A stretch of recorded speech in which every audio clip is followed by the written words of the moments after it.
प्रणाम, स्नेह, नमस्कार।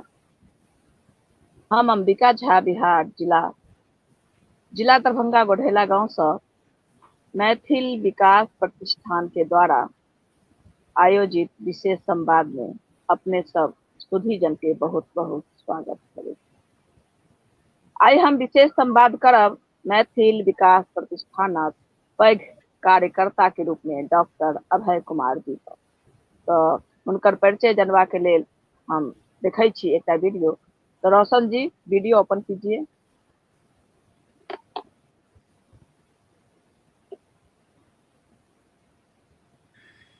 मैथिल विकास प्रतिष्ठानक विशेष संवाद कार्यक्रम के सम्मानीय अतिथि छथि प्रोफेसर अभय कुमार जी।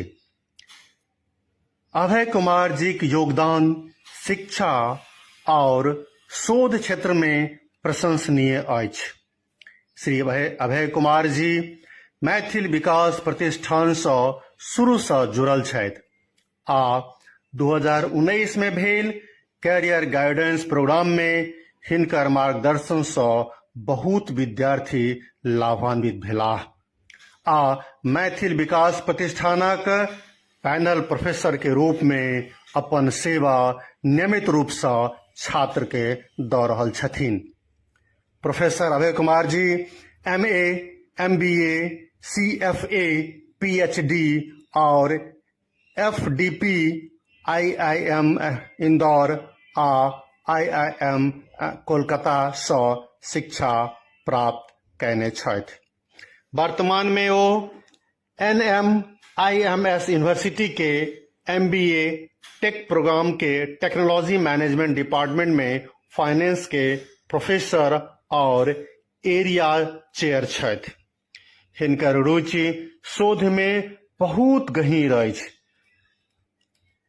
श्री कुमार 50 सँ बेसी शोध पत्र प्रतिष्ठित ABDCE A कैटेगरी तक के इंटरनेशनल जर्नल में प्रकाशित भेल अछि।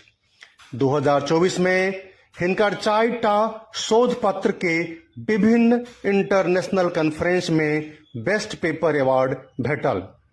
हिनकर लिखल केस स्टडी हार्वर्ड बिजनेस रिव्यू में प्रकाशित भ चुकल अछि। श्री अभय कुमार जी 2 बेर बेस्ट फैकल्टी मेंटर अवार्ड से सेहो सम्मानित भ चुकल छथि। शिक्षा क्षेत्र में अपन महत्वपूर्ण भूमिका निभाबऽ से पहिने श्री अभय कुमार जी हम समस्त MBB परिवार और दर्शक सभक तरफ से प्रोफेसर अभय कुमार जी के हार्दिक स्वागत करैत छी।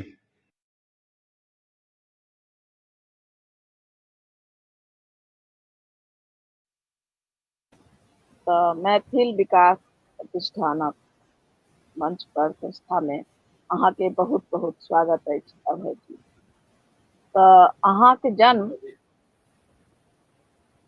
कतऽ से भेल और अहाँ के प्रारंभिक शिक्षा कतऽ से भेल, अहाँ श्रोता सबके बतबियौ जाना चाहे। सबसे पहले अहाँ के प्रणाम। रोशन जी जे टेक्निकल सपोर्ट दऽ रहल छथि आ जतेक लोग ऑनलाइन जुड़ल छथि सबके प्रणाम। अमोद जी के बहुत बहुत धन्यवाद है बढ़िया इंट्रोडक्शन के लेल। आ बिहार दिवस के सब आदमी के बहुत बहुत शुभकामना। नाम हमर अभय कुमार भेल।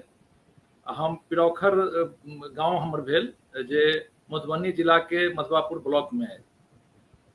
शिक्षा दीक्षा हमर बचपन में हमर ननिहाल में कटल जे मुजफ्फरपुर के लखनपुर गांव में है। ओकरा बाद शिक्षा दीक्षा सीतामढ़ी में भेल जे सोनबरसा ब्लॉक के सिंहवाहिनी हाई स्कूल से हम मैट्रिक केने छी। ओकरा बाद इंटरमीडिएट के लेल हम दरभंगा CM साइंस कॉलेज में एली जहाँ से इंटरमीडिएट साइंस से कैली।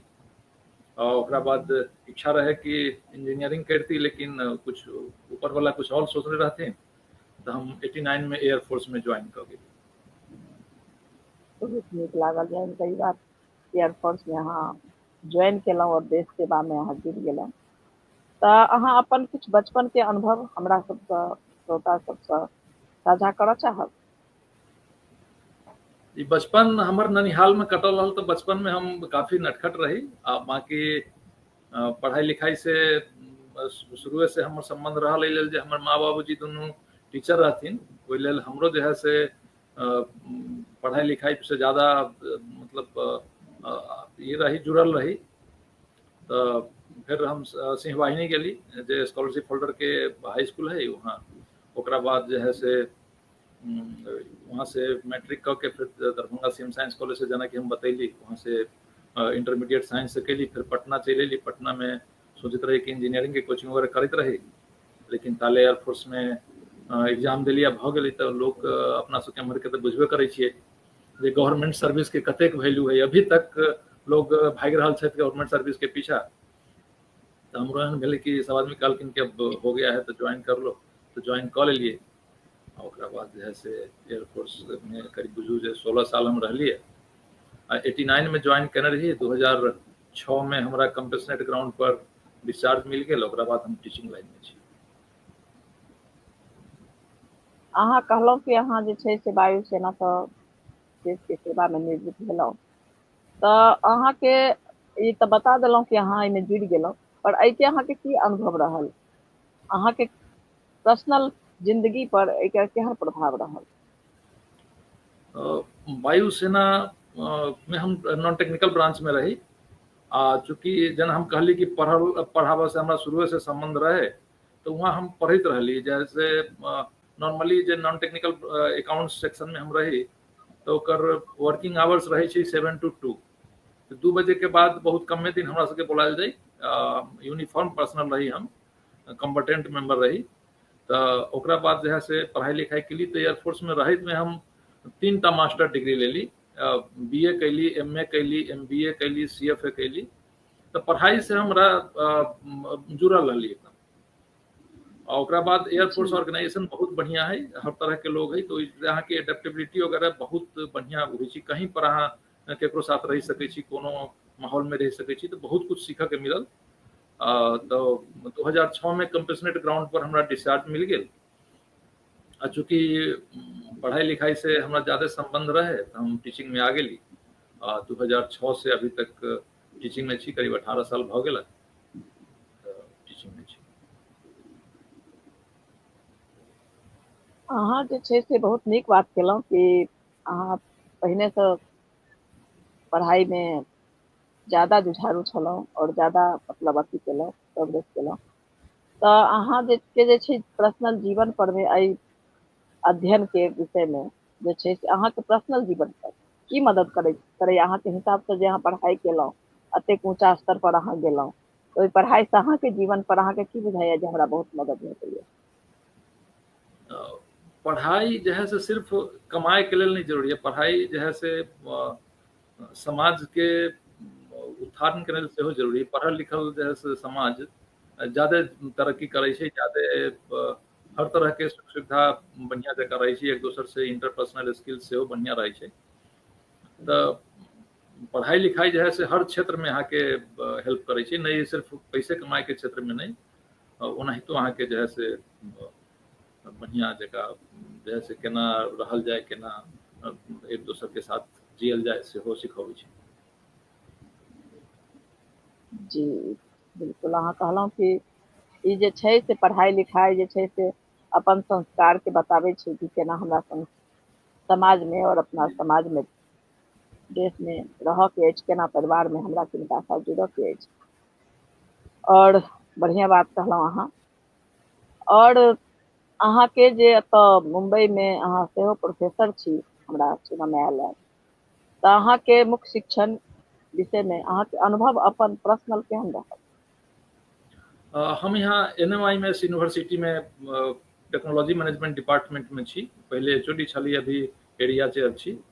तो ये जो प्रोग्राम है से MBA टेक प्रोग्राम है, जो 5 years इंटीग्रेटेड कोर्स है। जो 5 साल में स्टूडेंट के BTech आ MBA दुनू के डिग्री मिली है। तो स्टूडेंट +2 के बाद हमारा कॉलेज में आकर दोनों डिग्री ले 5 साल में। तो ये बहुत बढ़िया कॉलेज है, ब्रांड वगैरह बढ़िया है, स्टूडेंट के हर तरह के फैकल्टी चूँकि बढ़िया है, तो प्लेसमेंट से लगे हर तरह के बढ़िया सुविधा मिली है हमारे कॉलेज से। कॉलेज के नाम हमर भेल Mukesh Patel school of technology management and engineering. तो ई MBA टेक के डिग्री दै छै हमर कॉलेज। बहुत बढ़िया, बहुत बढ़िया। मैथिल विकास प्रतिष्ठान संग अहाँ तो शुरू से जुड़ल छी, और अहाँ के नजर में ई संस्था जे छै से केहन भूमिका निभा रहल छै? अब हम शुरू से जुड़ल छी, एकदम सही कहलियै अहाँ। आज जतेक लोग छै, पहले के प्रवक्ता छलथि सेहो करीब करीब सब लोग शुरू से जुड़ल छै, लोग जुड़ल जा रहल छै। तो ई जे संस्था है जे एगो मतलब मी टू काइंड ऑफ संस्था नहीं है। कहे के मतलब जे 50 गो पहले संस्था है या 51वां संस्था भ गेलै, एहन बात नहीं। संस्था किनका हट का है, एकर संस्था के कॉन्सेप्ट अलग है, जे मतलब कार्य पद्धति है से अलग है। जे स्ट्रक्चर कहियो तो फ्लैट स्ट्रक्चर है, हिरार्की नहीं है। जतेक आदमी छै, मेंबर छै, चाहे कोर कमिटी में छै, सबके अपन अपन विचार रखे के अधिकार है, सबके विचार के इक्वली इम्पोर्टेंस देल जाय छै। आ जे लोग जुड़ल छै से एहि लेल जुड़ल छै कि हम समाज से हमरा बहुत कुछ मिलल, तो समाज के हम कुछ वापस करिए, तो किनको कोनो स्वार्थ नहीं है। आ एहि लेल जे है से संस्था बड़ा नीक काम कर रहा है। हमरा सबके बड़ा सेटिस्फाइड छी जे संस्था बढ़िया कर रहा है। लोग अभी तक जुड़ रहल छथि आ जुड़ल छथि सब शुरू से। जी, अहाँ के कह के मुताबिक अहाँ कहलौं कि संस्था जे छै से निस्वार्थ सेवा कर रहल छै, और जी। अपना समाज के लेल ई उदाहरण दऽ रहल छै कि निस्वार्थ सेवा में वो कतेक मतलब मैथिल समाज के आगाँ लऽ जा सकै छै। बिल्कुल अहाँ नीक कहलौं, और ई बात जानि कऽ हमरा बहुत नीक लागल कि अपन ई संस्था जे छै से निस्वार्थ सेवा कऽ रहल छै। बढ़िया बात अछि। अहाँ के एहि संस्था में मुख्य योगदान की रहल, और अहाँ भविष्य में अहाँ एहि संस्था के जरिए माध्यम से और कौन मदद करऽ चाहब कि समाज में सही दिशा दे, सही सोच दे मैथिल विकास? शुरू से ही हमरा सबके जे संस्था के लके रहल कि हम सब 3 डायमेंशनल काम करब। एगो तो अहाँ के मेडिकल कैंप भ गेल, जेमे फ्री मेडिकल सर्विसेज देल जायत समाज के लोग के। ओकरा बाद करियर गाइडेंस है स्टूडेंट के। आ तेसर भेल जे हमर सबके संस्कृति के बचाव के लेल हम सब की कऽ सकै छी, तो ओहि पर हम सब तीनों डायमेंशनल में काम करै छी। आ तीनों में कोनो ई नहीं कि कोनो एकेगो काम करै छथि कोनो आदमी, सब में सब जुड़ल छै। तो हमर जे चूँकि हम शिक्षा से जुड़ल छी, तो स्टूडेंट के जे करियर गाइडेंस में ज्यादा हमर रोल रहैया। तो करियर गाइडेंस के लेल हम सब 3 बिंदु पर ध्यान रखै छियै। ओहिमे एगो अहाँ के भेल कि स्टूडेंट के प्रोत्साहन करनाई, दोसर भेलै कि करियर गाइडेंस देनाई, आ तेसर भेल जे आर्थिक रूप से सहायता करनाई। तो प्रोत्साहन में जे है से हम सब ई करै छी जे मेधावी छात्र छथि जे बढ़िया स्कोर कयलनि हैं, हुनका मंच पर बुलायल जाए, हुनका सर्टिफिकेट, मेडल, पुरस्कार से नवाजल जाए, ताकि वो दोसर के सेहो प्रोत्साहित करते। तो एहि लेल हुनका हर तरह के अवार्ड वगैरह हम सब लैपटॉप तक दै छियै, सब तरह से प्रोत्साहन करे के कोशिश करै छी। दोसर भऽ गेल अहाँ के करियर गाइडेंस। करियर गाइडेंस में यही कि हमरा सबके एगो टीम है जे प्रोफेसर छै, इंडस्ट्री के एक्सपर्ट छै। तो एगो स्ट्रॉन्ग टीम हमर सबके है। तो सब फील्ड से प्रोफेसर अबै छथिन, टीचर्स अबै छथिन, जेना टेक्निकल के भेल, मैनेजमेंट के भेलन, या UPSC के भेलन, इंडस्ट्री एक्सपर्ट। आ वो अपना अपना फील्ड के बारे में बतबै छथिन कि केना पढ़ाई कल जाए, केना ओहिमे आयल जाए, कोन फील्ड में कोन कॉलेज है, एडमिशन लेवे के की प्रोसेस होते, तो सब डिटेल में वो सब बतबै छथिन। आ ओकरा बाद जे है से free open question answer session होइए, जिसमें स्टूडेंट के जे डाउट हो, चाहे डोमेन से रिलेटेड हो, चाहे करियर से रिलेटेड हो, वो डाउट हम सब क्लियर करै छी। पेरेंट्स के की रोल है से ओहो पर हम सब डिस्कस करै छी। तै भऽ गेल अहाँ के करियर गाइडेंस। तेसर बिंदु जे हम सब डिस्कस कर रहल छी, वही है जे आर्थिक रूप से मदद करे के। तो ओकर ऑब्जेक्टिव ही है कि कोनो जे आर्थिक रूप से ओतेक स्ट्रॉन्ग स्टूडेंट नहीं है, वो पढ़ाई से वो वंचित नहीं रहे, शिक्षा से ओकरा वंचित नहीं रहे। तो ओहि के लेल हम सब काम कर रहल छी। तो ओहिमे ई होइ छै कि हम सब डिफरेंट चैनल से व्हाट्सएप भेल, चाहे अहाँ के फेसबुक भेल, चाहे वर्ड ऑफ माउथ भेल, ओहिसे हम सब पब्लिसाइज करै छियै कि जिनका आर्थिक सहायता के जरूरी है वो आबत, एप्लीकेशन देत। आ ओकरा बाद हमर सबके एगो पैनल है जे ओकर स्क्रूटनाइज करै छै कि के एक्चुअली नीडी छै, हम सब डिसाइड करै छी, या फिर हुनका आर्थिक सहायता देल जाइ छै। तो सहायता में ये है जे हम सब कैश नहीं दै छियनि हुनका, डायरेक्ट चेक हुनका स्कूल में जाइ छनि टीचर के, आई हम सब दऽ रहल छी। आ जतेक हमरा सबसे लिमिटेड रिसोर्सेस में जतेक हमरा सबसे भऽ रहल है वो हम सब करियर गाइडेंस में कऽ रहल छी। अहाँ तऽ बहुत नीक काज कऽ रहल छी, मतलब ई संस्था बहुत नीक काज कऽ रहल छै। यहाँ गाइडेंस भी कऽ रहल छी, अहाँ जे छै से हुनका बता भी रहल छियनि कि आगा ओ केना जुड़ता, केना आगा बढ़ता, केना एडमिशन करता।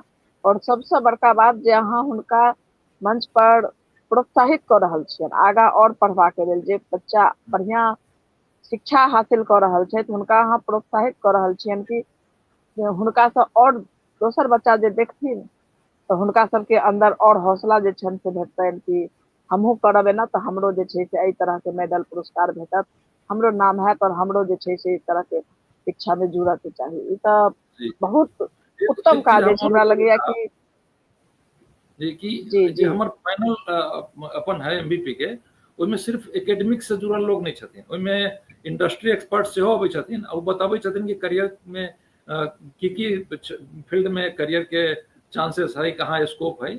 तो एक्सपर्ट सेहो छथिन, इंडस्ट्री से सेहो छै। बिल्कुल बिल्कुल, ई मैथिल विकास प्रतिष्ठान के जे संस्था अछि से समाज के नया दिशा, नया रूप के देवा के साथ साथ बहुत अहम भूमिका निभा रहल छै। शिक्षा के क्षेत्र में जे वो प्रोत्साहित कर रहल छथिन युवा सबके, और ई जानि कऽ बहुत हमरा नीक लागल। और हमरा बुझाइया कि जतेक श्रोता सब ई बात सुनैत हेता हुनका सबके एहि विषय में जानि कऽ जे छै से बहुत हौसला भेटैत हेतनि और बहुत नीक लगैत हेतनि। कियाकि बहुत सबसे बड़का अपना समाज में अछि कि शिक्षा, अगर बच्चा शिक्षा में आगा बढ़ि गेल तऽ फेर ओ अपन परिवार, समाज और फिर देश हित में आगा बढ़ाबऽ में बिल्कुल अपन योगदान देत। और संस्कार के नींव जे अछि से शिक्षा अछि, और बहुत नीक काज कऽ रहल छै कि संस्था। और हमरा ई जानि कऽ बहुत नीक लागल। तऽ हम श्रोता सबके अहाँ के जरिए, अपना जरिए देखा सवाल के जवाब पूछ रहल छी। श्रोता सब पूछ रहल छै कि मैथिल समाज में संस्कृति या परंपरा बचाबऽ के लेल एहन कोनो विशेष महत्वपूर्ण भूमिका ई संस्था राखि रहल छै। अभी और तक तो हम सब साल में, हाँ बोलो। हाँ कहू। साल में हम सब सांस्कृतिक कार्यक्रम करै छी एक बेर, जाहिमे की है कि मैथिल हमरा सबके मिथिला के जतेक कल्चर है ओकर एगो झांकी देखायल जाइ छै हर तरह के। लेकिन ई ज्यादा फ्रिक्वेंटली करऽ के हम सब प्रयास में छी। चाहे छी जेना हम घरों में हम सब जे मिलै छी, हम सब तऽ कहै छी जे अहाँ सब मैथिल में बात करू अपना धिया पुता के, कि सबसे जरूरी है कि लैंग्वेज के प्रिजर्व करऽ के, मैथिली लैंग्वेज के। ई ट्रांसफर होइ छै, तऽ अहाँके जब तक अहाँ बच्चा से बात नहीं करबै ताले ई लैंग्वेज नहीं ट्रांसफर होतै। आ जब तक मैथिली अहाँ नहीं बोलबै या नहीं करबै ताले मैथिल संस्कृति के बचनाई कनिका मुश्किल है। तऽ ई दुनू साथ साथ जाइ छै, संस्कृति आ लैंग्वेज जे भाषा है ओकरो जरूरी है। तो हम सब जब भी आपस में मिली तो मैथिली में बात करी, आप घर में अपना बच्चा के साथ मैथिली बात करी। फिर जब मौका मिलिए तो गांव अवश्य जाई, कम से कम 10 दिन 15 दिन बच्चा सबके साथ गांव जाकर रही, से हम सबके बतबै छी।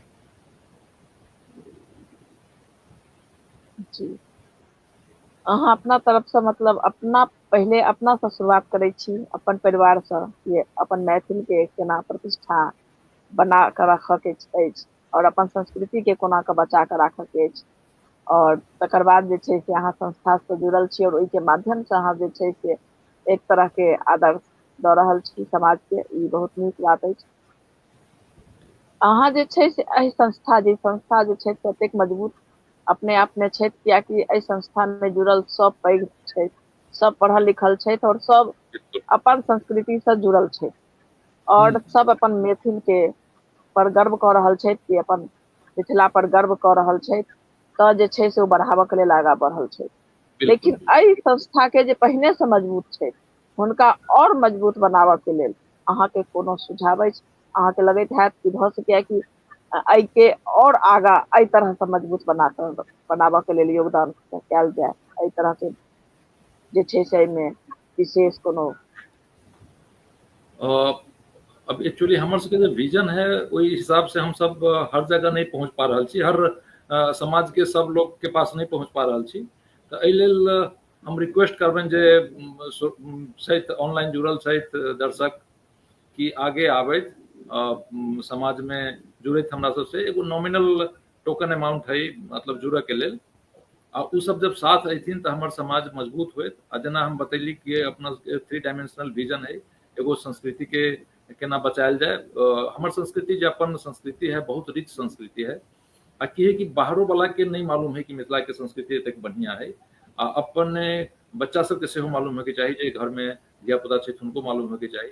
तो जब ज्यादा लोग जुड़थिन तो संस्था मजबूत होते, हम सब हमर सबके पहुँच ज्यादा होत। तो हमर वही निवेदन रहत जतेक लोग छै ज्यादा से ज्यादा लोग जुड़ैत, अपन विचार के आदान प्रदान से फिर हम सब औरो संस्था के मजबूत बनाए।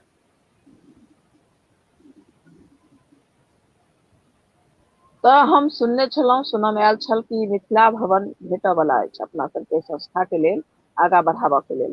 तो की मिथिला भवन भेट गेल? और अगर भेट गेल तो कि मिथिला भवन के भूमि पूजन वगैरह मतलब हुनकर जे छल से भ चुकल?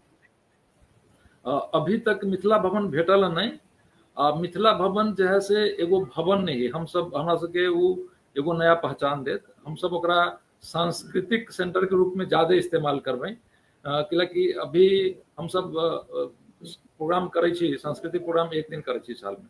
लेकिन जब अपन भवन रहत, अपन प्रांगण रहते ओकर, तो ज्यादा भ सकैए जेना बिहार दिवस है तो एहि अवसर पर हम सब 1 सप्ताह के मिथिला उत्सव राखी, मतलब मिथिला फेस्टिवल। 1 सप्ताह में जो है से हर तरह के मिथिला के कार्यक्रम आयोजन कयल जाए। मिथिला के पकवान है, मिथिला के यहाँ के पेंटिंग्स है, तो सबके प्रदर्शनी कयल जाए। तो ऐसे कि अपन लोग तो जनबे करतन, जो दोसर लोग है उनको मिथिला के संस्कृति के संबंध में जाने के अवसर मिलते। तो मिथिला भवन के हम सब सिर्फ ऑफिस के रूप में नहीं देखे छी, इवन सिर्फ ऑफिसो रहते। मान लू जहाँ ऑफिस में अंदर जाए छी, हमें विद्यापति जी के पेंटिंग है, उनका बारे में कुछ लिखल है, उच्चैठ के देवी के पेंटिंग है, उनका बारे में कुछ लिखल है। तो यही सबसे जो है से लोग के जानकारी होते, बच्चा सब सीखतन। और बाद की कि मिथिला भवन के इस्तेमाल अहू लेल होत जे जतेक सामुदायिक पावन पूजा अपना सबके तरफ के है, जना समा भेल या जड़ जटिन भेल। अभी पंडित जी अनंत पूजा शुरू करने छे पिछला 2-3 साल से, खूब बढ़िया पंडित गौरी कान जी। तो ओई तरह के जो सामुदायिक पूजा है से वही जो कयल जाए तो ज्यादा लोग जुटते। अभी हम सब ओतेक चूंकि संसाधन के अभाव है तो नहीं कर रहा छी, लेकिन सामुदायिक वगैरह तो ओकरा जो है से बहुत बढ़िया से हम सब इस्तेमाल करके सोच रहा छी। अभी हमरा सबके भेटल है नहीं, लेकिन मिले वाला है, बस सके अगला 4 महीना 6 महीना में मिल जाए। लेकिन लोग लागल छै, संस्था के जतेक लोग छत लागल छै। जी बहुत नीक संस्था के लेल जगह अहाँ के भेट जायत तो और अच्छा अहाँ काज कऽ सकब। ई संस्था और अच्छा उत्तम काज कऽ सकता। एहि बात में हम ईश्वर से प्रार्थना करैत छी कि जरूर अहाँ सब सफल भ जाए और जरूर जल्द से जल्द अपन मैथिली विकास प्रतिष्ठान के लेल जगह उपलब्ध भ जाए। हम सुनलहुँ कि अहाँ जे छै से निःशुल्क पुस्तक सेहो वितरण करैत छी, तऽ एकर प्रेरणा अहाँ के कतऽ से भेटल? एक्चुअली जना हम बतैली कि अपन मैथिली MVP है, ओकरो जे करियर काउंसलिंग में स्टूडेंट करियर काउंसलिंग में हमर सबके मेन ऑब्जेक्टिव ये है जे या तो आर्थिक अभाव में चाहे जानकारी के अभाव में कोनो मेधावी छात्र के मतलब पढ़ाई लिखाई में चाहे दिक्कत नहीं हुई, तो वही से रिलेटेड ही है। तो हम 1-2 गो औरो NGO से जुड़ल छी, जहाँ तक जे भ सकै छै से हम सब करै छी। कोनो समय में कोनो टाइम में यदि कोनो स्टूडेंट के कोनो दिक्कत उक्कत होती तो पढ़ाई किताब कॉपी सब के व्यवस्था कल जाते, में कोनो कोई संपर्क कर सके जी बहुत नीक, जे बहुत नीक लागल सुन कऽ। बहुत हमरा मतलब गर्व महसूस भेल कि अपन मैथिल विकास प्रतिष्ठान से जुड़ल अहाँ सन के पैघ लोग अहाँ सब जे छै से एहि तरह से मतलब विद्यार्थी के आय के युवा के आय के मतलब बच्चा के अहाँ प्रोत्साहित कऽ रहल छियै ई शिक्षा में ओ पुस्तक वितरण करै छी अहाँ जे छै से हुनका प्रोत्साहितो कऽ रहल छियनि और ओहि कोन तरह से आगा अनुभव लेता ताहि के लेल अहाँ जे छनि से हुनका विचार अहाँ अपना विचार से जे छै से अहाँ पूरा योगदान अहाँ अपन दऽ रहल छी बहुत नीक लागल। तो अहाँ जे तरह से युवा सबके जे सहयोग कऽ रहल छी अपन योगदान के द्वारा अहाँ समझा रहल छी उनका आगा पढ़ाबऽ के शिक्षित करऽ के प्रयास कऽ रहल छी तऽ अहाँ बहुत युवा सब मतलब बालक से भेंट करैत हैब बात करैत हैब तऽ अहाँके एहन अहाँके नजर में की आयल कि एहि युवा में एहन कोन गुण होबाक चाही जाहिसँ ओ युवा के लेल हुनका भविष्य के लेल जे छै से और आगा बढ़ता और जे छै से हुनका सफल प्रयास हेतनि तऽ अहाँ हुनका युवा सब में एहन कोन गुण देखऽ चाहै छी जे अहाँके बुझायल कि ई गुण रहितनि तऽ और जल्दी आगा बढ़तै और ज्यादा समाज के लेल महत्वपूर्ण स्तंभ मालूम पड़तै। बड़ी टफ क्वेश्चन अहाँ कऽ देली। युवा के लेल तऽ हमर सिर्फ ये सजेशन रहत कि खूब मजे करू। मजे करू इन द सेंस अहाँ कहबै कि प्रोफेसर भऽ के एहन बात कहै छथिन खूब मजे करू। जतेक कॉलेजो करे के इवेंट्स होइ छै ओहिमे पार्टिसिपेट करू। हाँ सोशल मीडिया पर कम टाइम आधा घंटा से ज्यादा नहीं बिताओ। आप पहिलका बेंच पर बैठे के कोशिश करू ई बहुत जरूरी है। ओकरा बाद अहाँ देखू कि अहाँ के स्ट्रेंथ की है अहाँ के यदि एनालिटिकल स्किल्स है लीडरशिप स्किल्स है मैनेजरियल स्किल्स है तब अहाँ मैनेजमेंट में आउ तो अहाँ के देखा क्या कि अहाँ के स्ट्रेंथ की है अहाँ के इंटरेस्ट की है। अब जेना हमरा देखो हमरा शुरू से पढ़ाबऽ के इंटरेस्ट छला हमर माय बाबूजी दुनू टीचर छलखिन अभी तऽ रिटायर भऽ गेल छथिन तऽ हम एयरफोर्स में रहली 16 साल रहली लेकिन फाइनली अपन जे जहाँ हमर स्थान रहे वहाँ पहुँच गेली। तऽ भऽ सके शॉर्ट टर्म में अहाँ के गोल नहीं एमर उमर ये भऽ जाए लेकिन अहाँ फोकस ऑलवेज रखू कि हमरा की करऽ के है एरिया ऑफ इंटरेस्ट की है हमर स्ट्रेंथ की है ओहि हिसाब से अपन अहाँ गोल सेट करू आ ओकरा लॉन्ग टर्म में ध्यान रखू बस खेलू कूदू खूब बस। बहुत नीक कहलहुँ कि अहाँ ई कहऽ के कोशिश केलहुँ कि अहाँ अपन जिंदगी के जीवू और हंसैत खेलैत अहाँ जे छै से हर संघर्ष में हर परीक्षा में उत्तीर्ण भऽ जाओ। कॉलेज के लाइफ से दोबारा नहीं मिली छै तो अहाँ सिर्फ किताबी कीड़ा नहीं बनि सकै छी कि रात दिन पढ़ि रहल छी। हाँ पढ़ू बढ़िया से पढ़ू जतबे देर पढ़ू बढ़िया से पढ़ू कोशिश करू आगे बैठा के बस फोकस रखू अपन गोल। अहाँ कहलहुँ कि सिर्फ पढ़ाई और किताब से अहाँ के शिक्षा नहीं भेटत अहाँ के शिक्षा जे छै से खेलब कूदब समाज में रहब और हंसब खेलब समाज के साथ रहब ताहिमे अहाँ के बहुत शिक्षा भेटत और अहाँ जे छै से ओहो सब बहुत सीखब और अहाँ जे छै से बहुत अलग दृष्टिकोण से बात कऽ रहल छी हम देखलहुँ अहाँ के विचार बहुत उत्तम अछि। ई तऽ अहाँ बात केलहुँ कि अपन जे छै से युवा सबके साथ अहाँ केना योगदान कऽ रहल छी युवा सबके भविष्य केना बनत और अहाँ विद्यार्थी के आगा केना बढ़ायब पढ़ेलहुँ और अहाँ जे छै से ओ योगदान केलहुँ। अहाँ के हिसाब से एकटा शिक्षक अहाँ शिक्षक छी ताहि दुआरे पूछि रहल छी सवाल कि अहाँ के हिसाब से एकटा शिक्षक के मुख्य दायित्व की होबाक चाही।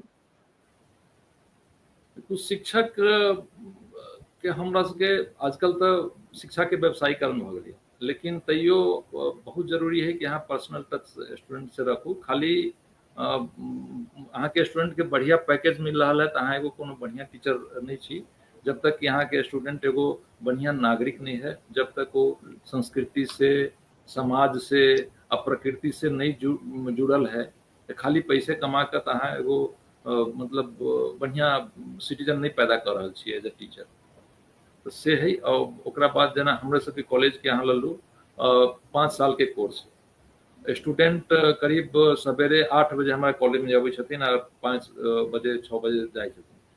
कहे के मतलब हमर ये है कि जतेक देर वो अपना माय बाबूजी के साथ रहे छथिन ओइसे ज्यादा देर वो हमरा साथ रहे छथिन। बिल्कुल पूरा स्टूडेंट के साथ पर्सनल टच होना बहुत जरूरी है ताकि ओपनली यदि उनका जिंदगी में चाहे डोमेन से रिलेटेड कोई प्रॉब्लम है तो ओपनली वो हमरा बोल सके, हालांकि माँ बाप बुझ से तो स्टूडेंट ओतेक ओपन नहीं भ सकैया। तो हम सब चाहे छी कि कोनो तरह जैसे पर्सनल टच देल जाए। अभी तक व्यवसायीकरण भ गेल है, लेकिन तैयो हम सब में खासकर हमर पर्सनल है एहि लेल है जे 14 साल 15 साल पहले जे स्टूडेंट के हम पढ़ेने छी सेहो आइ तक टच में है। तो ई आई कल जरूरी है, कोनो टीचर के लिए जरूरी है कि स्टूडेंट के एतेक रूम मिलबाक चाहिए कि यहाँ से आके वो ओपनली बात कर सके, अपन जे दिक्कत है प्रॉब्लम है वो डिस्कस कर सके। अहाँ कह के चाहे छी जे मित्रतापूर्ण व्यवहार रहबाक चाही शिक्षक हाँ, के डिसिप्लिन रहित में बिल्कुल, जे वो अपन मनक बात जे छै से अहाँके कहि सकैत और अपन जी। समस्या के जे छै से अहाँके संग निसंकोच राखि सकैत। ई अहाँके संग जुड़ला के बाद हमरा ई बात बहुत नीक लागल, जनके नया अनुभव भेटल कि सच में एकटा विद्यार्थी के जे छै से अपना शिक्षक के साथ मित्रतापूर्ण रिश्ता रहबाक चाही, ताहिसँ जे छै से वो अपन सवाल जे छै से निसंकोच बिना झिझक के पूछ सकैत और जानि सकैत और अपन विचार सेहो राखि सकैत। ताहिसँ हुनका भविष्य में जे छनि से बहुत सफलता भेटतनि। और अंत में हम जानऽ चाहे छी श्रोता सबके अहाँ बतबियौ कि अहाँके अपन कोनो विशेष एहन मार्गदर्शन होय, अहाँके कोनो पर्सनल कोनो मतलब अहाँ अपना भविष्य में अहाँ अखन तक के जीवन शैली में अहाँ कोनो एहन संदेश युवा सबके देबऽ चाहैत हेबनि जे मैथिल समाज के साथ साथ अपन संपूर्ण देश के भी सहयोग भेटै समाज में, तो अहाँ अपन पर्सनल विचार राखब कोशिश करब। युवा के जे संदेश देबऽ के छलै से हम दऽ देलियै ऑलरेडी। दऽ देलियनि अहाँ, बिल्कुल बिल्कुल। अहाँके अपन पर्सनल आइ तक के जीवन में होइ छनि, जेना हम गृहिणी छी तो हम कोशिश करब कि हमर घर के केना परिवार जे जुड़ल रहत, और अहाँ जे छै शिक्षक छी तो अहाँ सोचब कि शिक्षा के क्षेत्र में केना आगा बढ़ब। अहाँ मैथिल विकासो में प्रतिष्ठान में छी तो अहाँ इहो सोचब कि मैथिल विकास के सेहो प्रतिष्ठा बनल रहे और समाज के कोनो एहन भेटता। तो एही विषय में एही बीच में कोनो एहन कोनो बात हुए जैसे अहाँ किछु देबऽ चाहे छी समाज के, कुछ शब्द कहऽ चाहे छी तो स्वागत अछि अहाँके, अहाँके विचार जानब। जे हार्ड लेबर नेवर गोज अनरिवार्डेड। तो हार्ड लेबर से भागा के नहीं, यदि हम गोल सेट कर लेलिए तो ओकरा हमरा पाभी के है, चाहे जतेक मेहनत कर पड़े, तिनका टाइम लाग जाए, लेकिन छोड़ के भागे के नहीं। हार्ड लेबर के एयरफोर्स में कोनो एहन बात नहीं रही कि हमरा बहुत टाइम रहे, लेकिन तैयो हम ग्रेजुएशन के लिए पोस्ट ग्रेजुएशन 3 टा सब्जेक्ट में कैली। ये सब हार्ड लेबर के कारण है। आई बढ़िया कॉलेज में प्रोफेसर छी तो हार्ड लेबर से अहाँ भागू। तो ये हमर उनका सबके सब आदमी के यह निवेदन रहत, सब जतेक स्टूडेंट से छात्र से।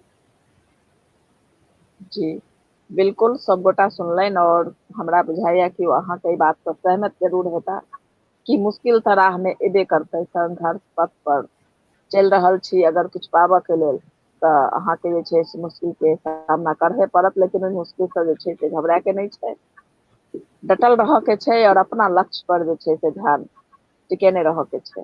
और एहि तरह से जे छै से अहाँ बतेलहुँ और नीक लागल अहाँ के साथ आई के विशेष संवाद में। समाज के जे छै से बिल्कुल जे छै से वो बहुत नीक अहाँ काज कर रहल छी, और हम जतेक अहाँ से गप केलहुँ अतेक देर में हम जरूर जानलहुँ और श्रोता सब जरूर जानलनि कि अहाँ के मुख्य उद्देश्य की अछि। सबसे बड़का जे छै से बात छै निस्वार्थ। आई के तारीख में निस्वार्थ काम क्यों नहीं कर रहल छै, और मैथिल विकास प्रतिष्ठान जे संस्था छै से निस्वार्थ सेवा कर रहल छै और ओहिमे सहयोग कर रहल छी अहाँ सब सन के पैघ लोक के सुलझल अहाँ के विचार अछि, और ओहि तरह से जे छै से अहाँ के ई सेवा करऽ के अंदर जे भावना अछि ताहि तरह से तो हम सब चाहब कि दोबारा अहाँ से मुलाकात हुए और दोबारा अहाँ के हम सुझाव से रूबरू होई और दोबारा हमरा अहाँ के साथ वार्तालाप करवा के मौका भेटा। और बहुत नीक लागल आई के विशेष संवाद में। बहुत बहुत धन्यवाद। और एक जतेक लाइन श्रोता सब छै जरूर जरूर कहियौ। कहली कि जे अपना भवन बनि रहा है मिथिला भवन, तो ओहिसे जे हमर सबके कार्यकलाप है, चाहे स्टूडेंट गाइडेंस वाला हो चाहे मेडिकल वाला हो, तो इनमें काफी तेजी हो कि जे हमर करियर गाइडेंस के टीम काफी स्ट्रॉन्ग टीम है, तो इनमें प्रोफेसर सब की कहथिन कि महीना में एक दिन आकर बैठथिन आ 2 घंटा 4 घंटा के जे स्टूडेंट के जे तरह के कोनो डाउट हो, चाहे डोमेन से रिलेटेड हो, चाहे कोनो तो आके कह सकै छै। आ भ सकैए जे मेडिकल में भ सकैए सेहो कुछ भ जाए, जैसे डॉक्टर कुछ टाइम देथिन आकर, डॉक्टर साहब सब मोहन झा जी, तो करथिन तो भ सकै कि 2 घंटा लगी महीना में कोनो डॉक्टर कोनो स्पेशलिस्ट अबथिन आ बैठथिन। तैसे जे हम सब जे में लागल छी कि मेडिकल के फील्ड में सहायता होय के चाही, चाहे शिक्षा के फील्ड में सहायता होय के चाही, आ सांस्कृतिक तो होबे करत जैसे, तो ओइसे औरो जैसे तेजी आए। बस यही के साथ हम समाप्त करब। बिहार दिवस के फिर से अहाँ सबके बहुत बहुत शुभकामना आ प्रणाम। बहुत बहुत जय मैथिल जय मिथिला। और जतेक श्रोता जुड़ल छथि अपना सबके साथ, हुनका सबके जे छै से आभार प्रदर्शित करै छी, धन्यवाद दऽ रहल छियनि।